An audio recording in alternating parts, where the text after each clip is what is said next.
Franchissant le seuil de ce portail, le visiteur est sans doute habité par un sentiment de fierté, de reconnaissance. Reconnaissance envers nos armées. C'est la preuve que la souveraineté ne se décrète pas, mais elle se matérialise avec des actes concrets, à l'image de cette industrie sénégalaise spécialisée dans les véhicules militaires, la première du genre dans la sous-région. Le décor est assez révélateur. Il en dit long sur l'esprit que gouverne cet environnement. Ici, tout s'articule autour du secteur de la défense. Bienvenue à l'industrie sénégalaise de véhicules militaires, une entreprise exclusivement dédiée au montage de véhicules des forces de défense et de sécurité. Sur la ligne d'assemblage, plusieurs étapes. Notre rôle, c'est de monter les lames. On monte les lames, on montre la boîte de transfert et le moteur. Après ça, on relie l'arbre à cam devant et arrière et l'intermédiaire entre la boîte de transfert et le moteur. Après ça, on monte les amortisseurs avant et arrière.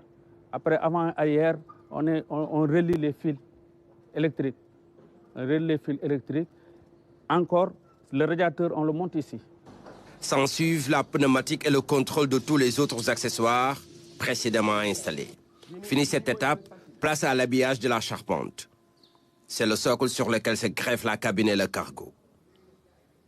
La station 4, elle, est considérée comme l'une des étapes les plus importantes du processus de montage.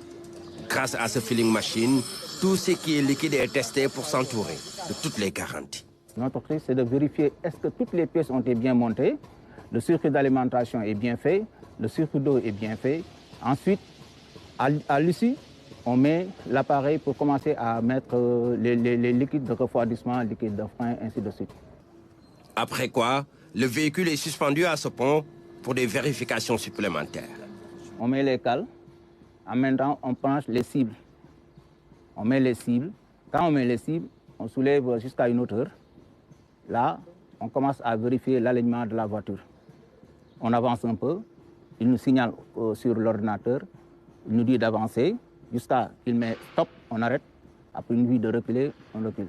Si c'est bien, il nous affiche que c'est bien.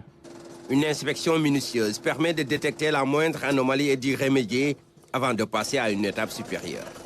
Avec une technologie de pointe, les lumières, tout comme le système de freinage, sont passés à la loupe. Nous allons prendre le poids avant du véhicule.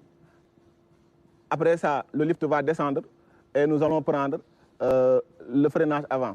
Une fois le freinage avant terminé, si c'est OK, le véhicule va avancer encore. On prend le poids arrière d'abord et ensuite on prend le freinage arrière.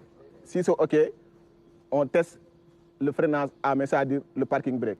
Si c'est fini, si tous les tests sont bons, voilà, la machine va nous dire d'avancer le véhicule.